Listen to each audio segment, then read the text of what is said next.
Hi friends, welcome to Wonder Women SS YouTube channel. గులాబ్ జామ్ని పర్ఫెక్ట్గా సూపర్ టేస్టీగా ఎలా చేయాలో ఈ వీడియోలో చూసేద్దాం. ఈ ఛానల్ని ఫస్ట్ టైం చూసేవాళ్ళు, అలాగే సబ్స్క్రైబ్ చేసుకునే వారు కింద ఉండే సబ్స్క్రైబ్ బటన్ని ప్రెస్ చేసి అలాగే బెల్ ఐకాన్ని కూడా నొక్కండి.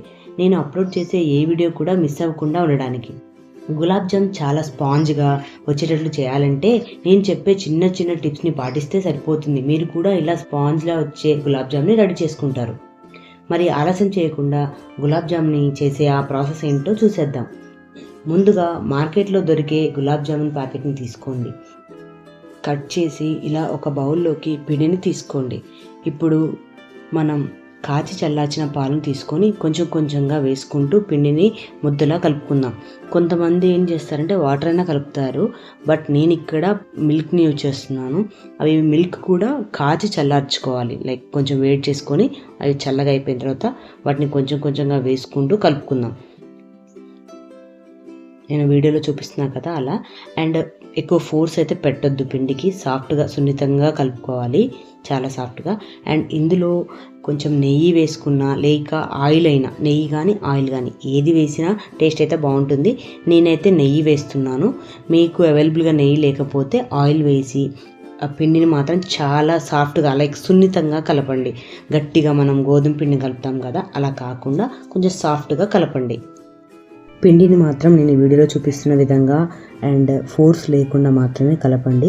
మీకు కూడా ఈజీగా చేసుకోవడం వస్తుంది గులాబ్ జామ్స్. అండ్ టేస్టీగా కూడా ఉంటాయి, సాఫ్ట్గా ఉంటాయి అండ్ పగలవు కూడా. ఓకేనా? ఇది మాత్రం లైక్ మనం చెప్పా కదా, ఫోర్స్ పెట్టి చేస్తే మాత్రం ఇవి గులాబ్ జాములు అనేది గట్టిగా అయిపోతాయి, మీకు అంత సాఫ్ట్గా అనేది రావు. ఓకే, ఇలా చూపిస్తున్నాం కదా, పిండి చూడండి ఎంత సాఫ్ట్గా అయిందో. ఇలా సాఫ్ట్గా కలిపి దాన్ని ఏం చేయాలంటే మూత పెట్టుకొని ఒక 10 నిమిషాలు అనేది పక్కన పెట్టుకుందాం. ఏంటంటే ఈ పిండి సెట్ అవ్వాలి ఫస్ట్.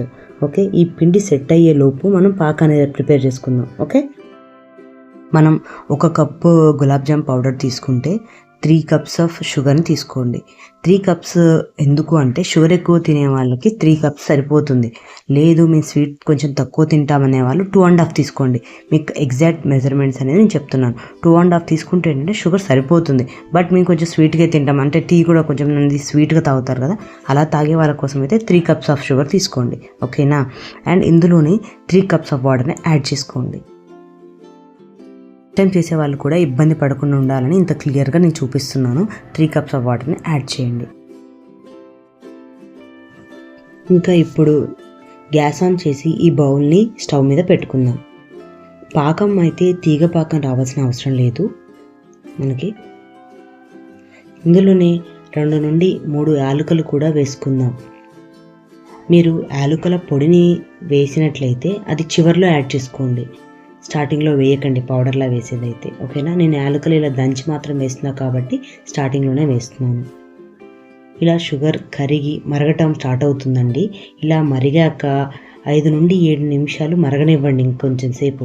ఇలా 7 నిమిషాలు పాకం బాగా మరిగిన తర్వాత కొద్దిగా నిమ్మరసం వేసి కలపండి. నిమ్మరసం వేయటం వలన షుగర్ మళ్ళీ తిరిగి గడ్డగట్టకుండా ఉంటుంది. గ్యాస్ ఆఫ్ చేసి మూత పెట్టి పక్కన పెట్టుకోండి. నేను నిమ్మరసాన్ని ఎందుకు యాడ్ చేయమన్నా అంటే, మనం లైక్ గెస్ట్లు వస్తున్నప్పుడు ఒక 2 డేస్ ముందే ప్రిపేర్ చేసి పెడతాం కదా, 1 డే ముందు గులాబ్ జాము. అలాంటప్పుడు ఏంటంటే అవి పైన షుగర్ అనేది కనిపించకుండా తెల్లగా కనిపించకుండా ఉంటుంది నిమ్మరసం యాడ్ చేయడం వల్ల. అప్పటికప్పుడు తినే వాళ్ళకైతే నిమ్మరసం యాడ్ చేయకపోయినా బాగాలేదు, యాడ్ చేసినా బాగానే ఉంటుంది. ఓకేనా? నేనైతే ప్రజెంట్ యాడ్ చేయట్లేదు, నా దగ్గర నిమ్మరసం లేదు, ప్రజెంట్ నిమ్మకాయ లేదు, యాడ్ చేయట్లేదు. మీరైతే కావాలంటే యాడ్ చేయండి, టేస్ట్ కూడా బాగుంటుంది నిమ్మకాయ యాడ్ చేసినా కూడా.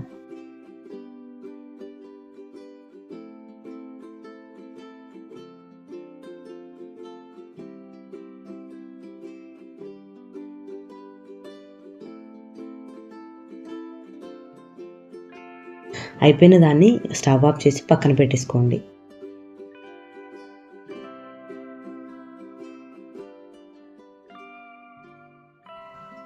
పిండి ఇప్పుడు మొత్తం సెట్ అయిపోయిందండి. ఇంకా మనం గులాబ్ జామున్ని రెడీ చేసుకుందాం. పిండి చూడండి ఎంత సాఫ్ట్గా అయిపోయిందో. ఇలా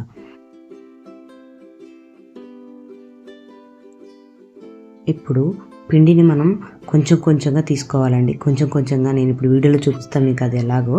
ఇదే అండి అసలైన టిప్. కొంచెం అలా పిండిని తీసుకొని నేను హ్యాండ్స్ మీద చూపిస్తున్నా కదా, అలా ప్రెస్ చేయాలి ఫోర్స్గా, లైక్ ఓకే. అలా ప్రెస్ చేసినప్పుడు ఎక్కడైనా మనకి ఇట్లా పోర్ట్స్ లాగా ఓపెన్ అవ్వదు అసలు మనం చేసినప్పుడు. ఇలా ప్రెస్ చేసి దాని తర్వాత రౌండ్గా చేసుకోవాలి. అప్పుడు అది విరగదు. మనం లైక్ అందులో పానకంలో వేయగానే అందరివి విరిగిపోతాయి కదా మోస్ట్లీ, అలా విరగకుండా ఉంటుంది. ఫస్ట్ ఫోర్స్డ్గా ఇట్లా ప్రెస్ చేసినట్టు చేసి తర్వాత ఇలా సాఫ్ట్గా జస్ట్ 2 ఫింగర్స్తో ఇట్లా అనేస్తే మనకు చాలా ఈజీగా అనేది రెడీ అయిపోతుంది. చూస్తున్నారు కదా వీడియోలో, ఇలా అంతే అండి. ఇలా సింపుల్గా చేసుకోవడమే. ఇంకా మొత్తం అన్ని గులాబ్ జామ్స్ని ఇలా కంప్లీట్గా చేసేసుకోవడమే అండి. కొంచెం టైం తీసుకున్నా ఇలా చేసుకుంటే ఏంటంటే సాటిస్ఫాక్షన్ ఉంటుంది మనకి, లైక్ చాలా బాగా వచ్చింది, ఇంకోసారి చేయడానికి కూడా మనకి చేయబుద్ధి అవుతుంది. ఓకేనా. ఇలా అన్నీ నేను ప్రిపేర్ చేసి పెట్టుకున్నాను. నేను మీకు వీడియోలు చూపిస్తున్నట్టు సేమ్ అన్నీ అలాగే చేసుకున్నాను నేను.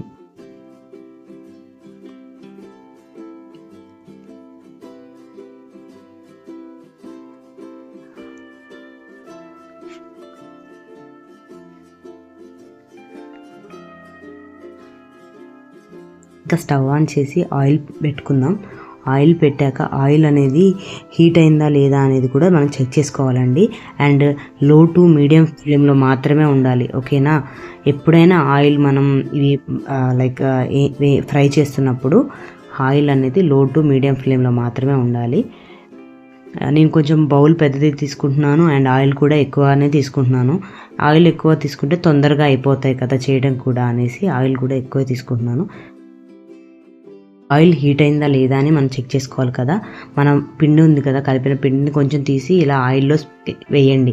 ఇలా వేసినప్పుడు అక్కడ చిన్న చిన్న బబుల్స్ లాగా వస్తున్నాయి చూసారా. అలా బబుల్స్ లాగా వస్తే ఇంకా మన గులాబ్ జామ్ ఫ్రై చేయడానికి ఆయిల్ అనేది రెడీ అయిపోయిందని అర్థం.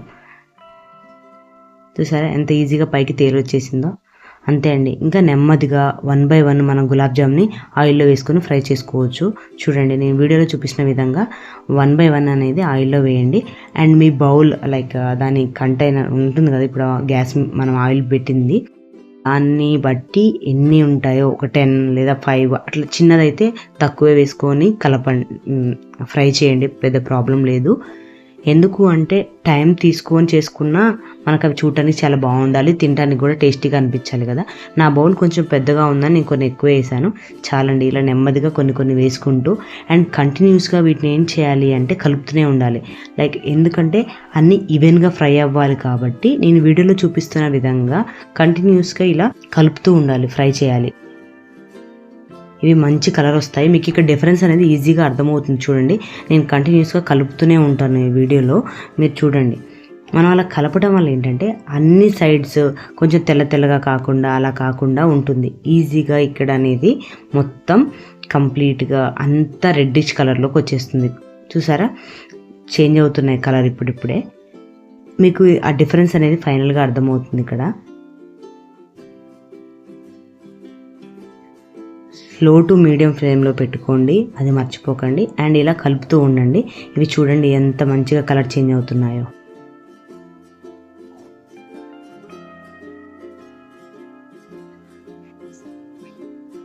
హైగా పెట్టుకుంటే గ్యాస్ ఏంటంటే అవి పైన మాత్రం కలర్ వస్తుంది, లోపల మనకి గట్టిగా ఉండిపోతుంది. పానకం కూడా లైక్ అదే పాకం రెడీ చేసి పెట్టుకుంటాం కదా, అది మొత్తం లోపలికి ఇంకా స్ప్రెడ్ అవ్వకుండా ఉంటుందండి. అందుకోసమే ఇలా లో టు మీడియం ఫ్లేమ్లో అయితే లోపల కూడా మంచిగా ఉడికి ఆ పాకం అనేది మంచిగా పడుతుంది. గులాబ్ జామ్స్కి చాలా సాఫ్ట్గా వస్తాయి అప్పుడు. ఓకేనా. మోస్ట్లీ కలర్ చాలా చేంజ్ అయిపోయింది. ఇంకా ఒక 10 సెకండ్స్ అలా ఉంచేసి మనం తీసేసుకుందామండి. చూడండి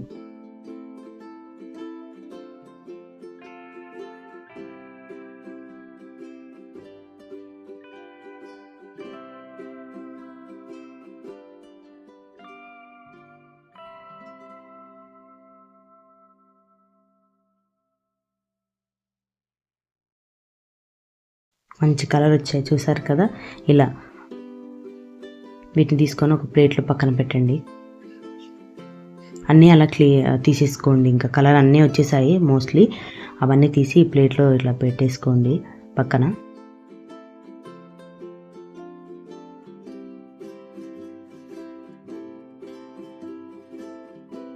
చూసారు కదా ఎంత మంచి కలర్ వచ్చాయో. అండ్ ఇంకా మిగిలినవి కూడా సేమ్ ఇందా చెప్పిన ప్రాసెస్ అండి. నెమ్మదిగా ఒక్కొక్కటి వేసుకుంటూ వీటిని కూడా మంచిగా ఫ్రై చేసుకోండి అండ్ కలపండి కంటిన్యూస్గా. అండ్ ఈవెన్గా ఫ్రై అవుతాయని చెప్పాను కదా, అందుకోసమే కలపండి. ఈ ప్రాసెస్ని ఇంకా రిపీట్ చేయండి అలాగే.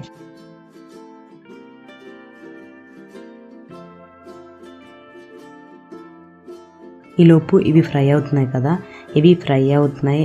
ఈలోపు మనం ఇందాక చేసుకున్నవి ఉన్నాయి కదా, అవి తీసి పాకంలో వేసుకుందాం. ఈ పాకంలో ఇవి వేసే టైంకి మన పాకం కొంచెం లైట్గా గోరువెచ్చగా ఉంటే సరిపోతుంది, మరీ హీట్గా ఉండాల్సిన అవసరం లేదు. ఇలా వేసేసుకోండి.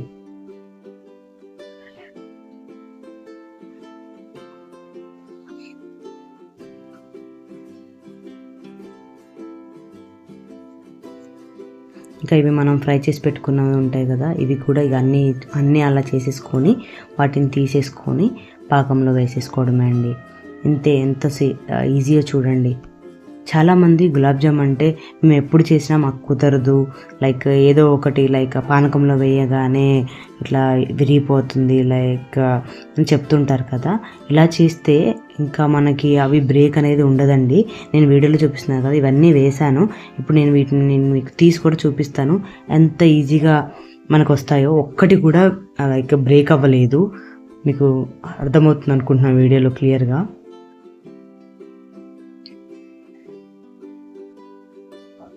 చూస్తున్నారు కదా ఎంత సాఫ్ట్గా సూపర్గా వచ్చాయి. చూడండి, నేను ఇట్లా మనకి ఒక గంట పెట్టి ఇలా తీసి చూపించినా కూడా ఒకదానికి ఒకటి తగిలినా కూడా గింత బ్రేక్ అవ్వలేదు. ఓకేనా? సో ఇలా చేసుకోండి, సాఫ్ట్గా జ్యూసీగా అండ్ సూపర్ టేస్టీగా అనేది మనకైతే గులాబ్ జామ్స్ వస్తాయి.